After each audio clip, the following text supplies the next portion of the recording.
Allah tidak pernah tinggalkan Anda. Mungkin ini ujian untuk membuat Anda lebih hebat lagi di masa depan. Kalau Anda tidak tahan bantingan yang sekarang, bagaimana Anda bisa mengatasi pelintiran yang akan datang? Semua keadaan jiwa kita, hati kita, perasaan-perasaan kita sudah lebih dulu bahkan pernah dirasakan oleh Nabi Muhammad SAW. Kalau Anda pernah gelisah, Nabi dulu pernah gelisah. Kalau Anda bahagia, Nabi juga pernah bahagia. Kalau Anda merasakan kekhawatiran, Nabi dulu pernah khawatir. Dan miniatur kehidupan kita sudah dicontohkan dalam perjalanan kehidupan Nabi Muhammad SAW agar kita bisa belajar mengatasi problematika kehidupan. Allahu Akbar, kalau beliau tidak diutus oleh Allah, kita tidak tahu bagaimana cara menyelesaikan pemetaan kehidupan kita hingga dengan saat ini. Bahkan satu ketika, pernah beliau kemudian dalam masa yang telah panjang berdakwah, qadarullah kemudian ada wahyu yang jeda datangnya tidak seperti biasanya. Biasanya datangnya cepat, berganti hari turun wahyu, ganti pekan turun wahyu. Ini beberapa masa wahyu belum turun. Ada hikmah di balik itu. Teman-teman sekalian, tiba-tiba beliau naik ke atas bukit, wahyu belum turun juga. Pulang ke rumah, belum turun juga. Sampai keadaan itu terlihat oleh kalangan kafir Quraisy dan mereka berkata, lihatlah Muhammad sudah gila. Dituduh gila. Jadi kalau Anda cuma dituduh dengan hal-hal yang ringan, dituduh soleh, kan? Dituduh kemudian orang yang berubah, dituduh semakin beriman dan sebagainya, barangkali itu lebih baik. Nabi dituduh gila, Anda bayangkan. Tuh Muhammad sudah gila. Muhammad sudah ditinggalkan oleh Tuhannya. Muhammad sudah kehilangan pegangannya. Muhammad sudah tidak punya orientasi. Orangnya sudah nggak jelas, bolak-balik tidak karuan. Naik ke atas bukit seakan-akan orang yang frustasi dan seterusnya. Tapi tahukah Anda apa yang terjadi? Setelah berbagai cacian, makian, tuduhan macam-macam diterima oleh Nabi SAW, lantas tibalah masanya Allah menurunkan satu surah, bahkan disandingkan dengan surah yang lainnya, bersandinglah dua surah ini secara bersamaan turun. Surah ke-93 dan surah ke-94-nya terkait berkelindan, memberikan satu harapan yang sangat panjang. Kata Allah, "Wadduha wal laili idza saja." Ma wadda'aka rabbuka wa ma qala walal akhiratu khairul laka minal ula walasawfa yu'tika rabbuka fatarda alam yajidka yatiman fa'awa wa wajadaka dhallan fahada wa wajadaka 'ailan fa'aghna fa ammal yatima fala taqhar wa ammas sa'ila fala tanhar wa amma bi ni'mati rabbika fahaddits. Ya Muhammad, saya bersumpah dengan waktu duha. Kalau kita baca dengan ilmu balaghahnya, itu bukan sekedar sumpah mengilustrasikan waktu duha.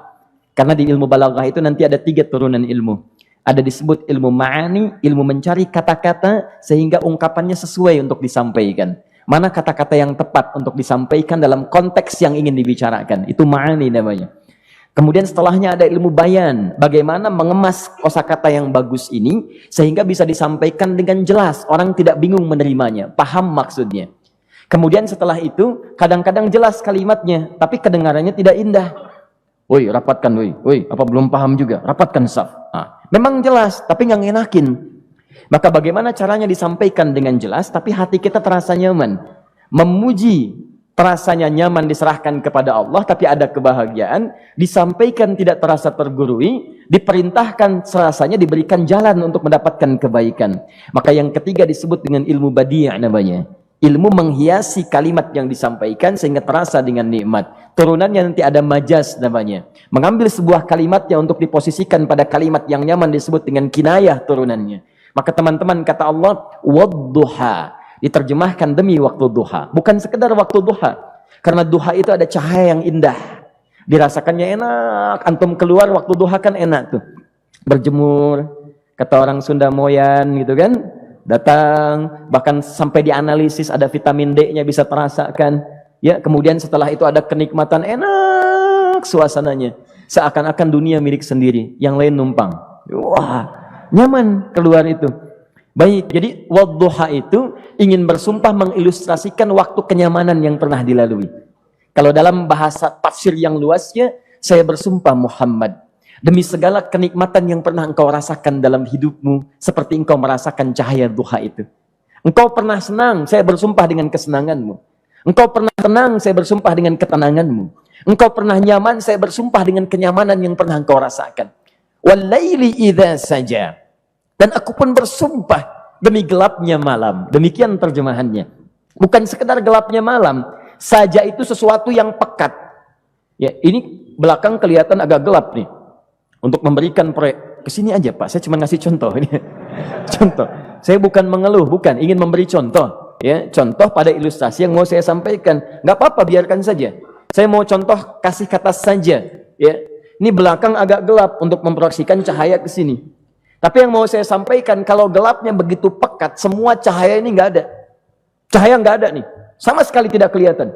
Saya mau tanya pada Anda, beraktivitasnya mudah atau sulit? Mudah nggak menemukan sendal Anda di luar? Belum tentu. Menemukan jalan keluar pun belum tentu mudah. Anda mesti meraba-raba jalan. Anda mesti kemudian melihat sesuatu dengan pandangan mata hati Anda. Raba, dan sebagainya. Sampai menemukan jalan, itu pun belum tentu benar. Itulah yang disebut dengan gelapnya malam saja pekat. Kadang-kadang ada orang yang menghadapi satu kesulitan yang pekat, suasananya siang, cuman karena masalahnya begitu pekat, seakan-akan membuat diri dia gelap. Jalan susah, limbung gitu. Kenapa gelap ya? Padahal terang. Karena masalah menggelimuti dirinya, seakan-akan dia diselimuti masalah yang gelap. Bimbang dia. Makan gak enak, minum gak nyaman, dan seterusnya. Ya, biasanya makan ayam tenang, ini dikasih yang lebih enak juga rasanya pahit. Gak enak zamannya. Maka kalau kita ilustrasikan dalam suasana tadi Muhammad, saya bersumpah, engkau pernah hidup nyaman, ataupun engkau mengalami masalah yang sangat pekat dalam kehidupan. Engkau alami sesuatu yang dahsyat, sampai engkau bingung, bimbang, pekat, mereka menuduhmu dengan macam-macam. Ma wadda'aka rabbuka wa ma qala. Saya pastikan kepadamu, dalam keadaan nyamanmu seperti dulu, ataupun engkau bimbang seperti sekarang, Tuhanmu tidak akan pernah meninggalkanmu ataupun menuduhmu gila. Orang-orang yang dekat dengan Allah Subhanahu wa ta'ala, maka Allah akan menjaganya, baik dalam keadaan yang tenang dan nyaman, ataupun dalam kesulitan yang luar biasa. Walal akhiratu khairul laka minal ula. Nanti saya akan tunjukkan kepadamu, jika kamu telah tabah dan sabar menerima cacian mereka, menerima tuduhan mereka, nggak apa-apa, ini kan muqaddimah. Masa kamu masih panjang. Kamu masih panjang dalam berdakwah, kehidupan kamu masih panjang membawa tugas dan misi. Kalau kamu belum bersabar pada yang sekarang, bagaimana dengan yang di masa depan? Tapi saya pastikan kepadamu, jangankan yang seperti ini, masalah pekat yang paling hebat pun kamu akan hadapi, yang membuat kamu sedemikian sulit lebih daripada ini, yakinkan pada jiwamu, aku tidak akan pernah meninggalkanmu.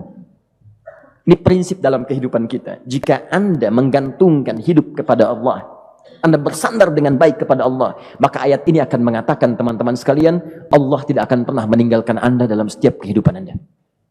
Nanti, sekarang perjuangan, kata Allah, walal akhiratu khairul laka minal ula. Nanti saat kamu tiba di akhirat, saya akan tunjukkan kepadamu, ada yang lebih hebat yang tidak pernah engkau rasakan sebelumnya saat di bumi. Tidak akan ada lagi kesulitan yang kamu hadapi. Tidak akan ada lagi cacian yang kamu kemudian hadapi. Tidak ada lagi kemudian tuduhan yang kemudian kamu rasakan. Aku akan berikan apapun yang kamu inginkan sampai kamu puas. Wala sawfa yu'tika rabbuka fatarda. Nanti kamu pengen apapun, aku berikan. Kalau sawfa masih ada jeda, ya. Kalau bahasanya wa yu'tika mungkin seketika. Tapi ketika mengatakan sawfa, artinya bukan saat ini Muhammad. Sekarang pun aku berikan, tapi nanti yang di akhirat aku berikan sampai kamu merasa puas. Ayo minta apa saja. Hadir, hadir, hadir, hadir. Tapi yang paling indah, kalau kamu tidak percaya, alam yajidka yatiman fa'awa. Cobalah ingat, kalau sekarang sedang susah, coba ingat dulu. Bukankah saat kamu yatim, aku yang merawat sampai kamu tidak merasakan kegelisahan itu? Lahir bapak tidak ada, aku cukupkan dengan kakek. Kakek meninggal, aku hadirkan ibu dan paman hadir di sekitaranmu. Ibu meninggal, ada kakek. Kakek meninggal, ada paman. Dan Khadijah hadir di sekitaranmu. Bukankah aku rawat pada saat itu? Wajadaka dhallan fahada. Kamu sedang bingung, sedang susah, bukankah sering aku berikan petunjuk kepadamu? Wajadaka ailan fa'aghna. Kamu merasakan kesulitan, lahir dalam keadaan yatim, tidak ada pendukung, maka aku jadikan kaya. Bukankah saat kamu menikah dengan Khadijah, aku tambahkan lagi pendukung untuk misi dakwahmu? Ini pesan dalam Al-Quran. Kalau Anda sedang merasa susah, kalau ingin menenangkan diri, ingat-ingat yang baik-baik yang dulu. Kalau Anda sedang jatuh dalam bisnis, ingat-ingat saat Anda meningkat dalam bisnis Anda. Allah tidak pernah tinggalkan Anda. Mungkin ini ujian untuk membuat Anda lebih hebat lagi di masa depan. Kalau Anda tidak tahan bantingan yang sekarang, bagaimana Anda bisa mengatasi pelintiran yang akan datang? Karena dalam kehidupan bukan cuma dibanting. Anda mungkin mengalami penyingkiran, penyungkuran, lipatan, guntingan, bantingan, macam-macam. Jikalau satu gaya belum bisa Anda atasi, bagaimana Anda bisa berharap mendapatkan turunan yang lainnya? Selalu ingat bahwa jika hidup Anda ingin tampil gaya, Anda harus merasakan tekanan dalam kehidupan. Karena F selalu berbanding lurus dengan P, hukum Pascalnya. Gaya berbanding lurus dengan tekanan. Orang yang ingin tampil gaya dalam kehidupan, maka dia mesti siap menghadapi tantangan-tantangan hidup yang diatasi. Turun ayat. Sampai ujungnya. Jikalau kamu sudah begini lagi, jangan pernah kamu bentak orang lain. Jangan pernah merendahkan orang lain. Karena Allah pun menjaga setiap hamba sepanjang ia mendekat kepadamu. Setelah itulah turun kemudian surah Al-Insyirah. Alam nashrah lakas sadra. Antum kenal Nabi Musa? Baik. Tapi agak lumayan lah. Tadi saya di Soreang kenal Fir'aun. Di sini Musa. Baik, alhamdulillah. Perhatikan ya, dahsyatnya pemberian Allah kepada Nabi Muhammad SAW.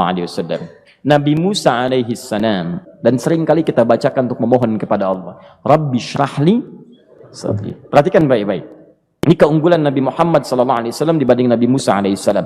Dua-duanya Nabi, Rasul, tapi masing-masing punya keistimewaan. Musa, Nabi, berdakwah, memohon kepada Allah kelapangan hati. Rabbi syrahli sadri. Ya Allah, tolong lapangkan hatiku nih. Kenapa mesti lapang? Karena pasti Musa merasakan nih. Saya tahu betul karakter Fir'aun. Belum apa-apa sudah memaki. Kalau orang yang hatinya tidak lapang, tidak akan tahan dengan makian, keluarlah kemudian balasan yang tidak digambarkan sebelumnya. Fir'aun itu kasar. Kasarnya bukan sekedar kasar, bahkan saking kasarnya bisa berujung pada eksekusi kematian. Saya contohkan tadi di sore yang ini, saya nggak suka dengan rambutnya nih, kata Fir'aun. Bukan nyuruh-nyukur mas, tolong pisahkan kepala dari badannya. Gitu gayanya tuh, Fir'aun. Ya. Bukan nggak ngenakin, susah dengan Fir'aun itu.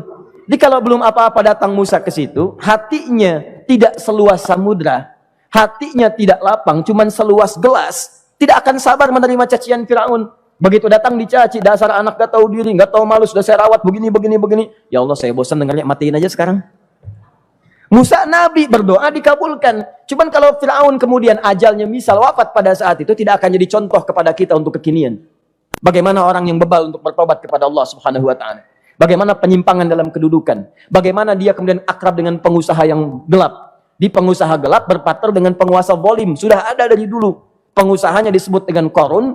Kemudian mohon maaf, ya, yang pemimpinnya disebut dengan Fir'aun. Tokoh intelektualnya disebut dengan Haman. Makanya cerita ini komplit di Quran. Sudah ada. Di setiap persoalan dalam kehidupan masyarakat disebabkan tiga hal yang berkolaborasi. Kalau bukan penguasa zalim, berpartner dengan pengusaha gelap, ditopang oleh intelektual yang sembrono. Itu persoalan. Jadi kalau ada sekarang intelektual menyalahgunakan kepintarannya, dia terlambat, sudah ada Haman dulu. Dan gak usah bersaing, dia bisa bikin piramida, Anda belum tentu bisa membuatnya. Kalah Anda, masih kalah hebat. Ya, jadi kalau dititipkan sesuatu, jangan disimpangkan. Yang ingin saya sampaikan, Musa mengatakan, Rabbi syrahli sadri. Nabi berangkat berdoa dikabulkan oleh Allah. Nabi Muhammad belum minta turun ayat. Alam nashrah laka sadra. Yang ini minta Rabbi syrahli sadri. Nabi Muhammad alam nashrah laka sadra. Muhammad mulai dari peristiwa sehingga engkau akan lebih sabar lagi menerima tantangan-tantangan dakwah. Mulai sejak itu jangankan dimaki, dilempar batu di Taif. Dari Mekah pergi ke Taif dengan Zaid kemudian. Sampai di Taif mendapatkan sesuatu yang tidak dibayangkan sebelumnya. Kalau cuma dihentikan saat mengajar, wajar. Ini dilempari batu.